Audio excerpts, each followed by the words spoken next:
Afgelopen zondagmiddag vond het Kinderliedjesfestival 2017 van de Hazelkeutel plaats in de Petrus-Bandenschool in Venray. Hoe is het allemaal begonnen? Nou, het is ontstaan vanuit de vraag dat wij dat de kinderen ook dat we die een podium willen bieden. En niet alleen de grote, dus de kinderen die verdienen ook zeker een podium.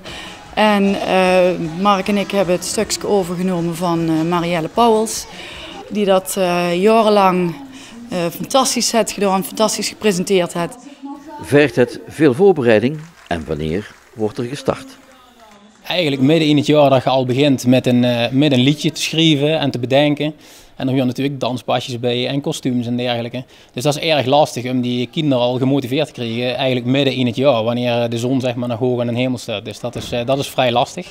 Maar het lukt elke keer toch weer. En het is gewoon keileuk om te zien dat die kinderen zijn gewoon super enthousiast en die vinden het hartstikke leuk om te doen.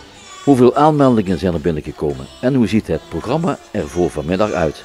6 acts, 20 kinderen ongeveer. Ja.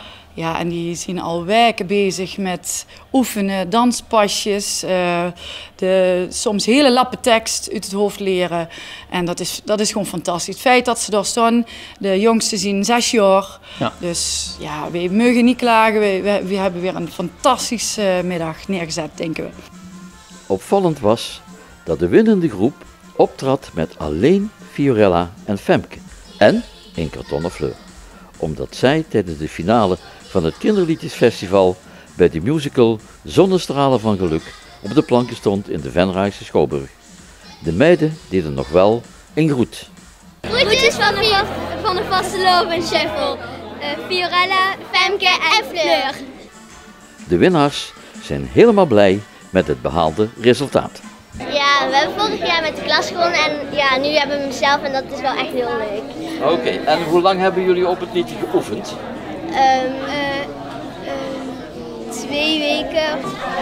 2 weken, iedere avond? Nee, niet iedere avond, maar ja, wel wisselend in de week, zeg maar, wanneer we konden. Zo vaak dat we konden, gingen we wel oefenen. Oké, nou dan gaan we even naar de nummers 2. Vertel jullie eens, hoe lang hebben jullie over het liedje gedaan? Nou, ja, we hebben dus best wel lang over gedaan, maar heel vaak zonder orkestband. Ja, en we hebben gewoon eerst dansjes verzonnen en daarna kregen we de orkestband en dus toen moesten we wat aanpassen. En dus toen zijn we heel veel gaan oefenen, dus ik denk... Zo vaak als het kon. Ja, dus ik weet niet precies hoe lang. Oké. En zijn jullie ook blij met de tweede plaats? Want het is net niet gewonnen, hè?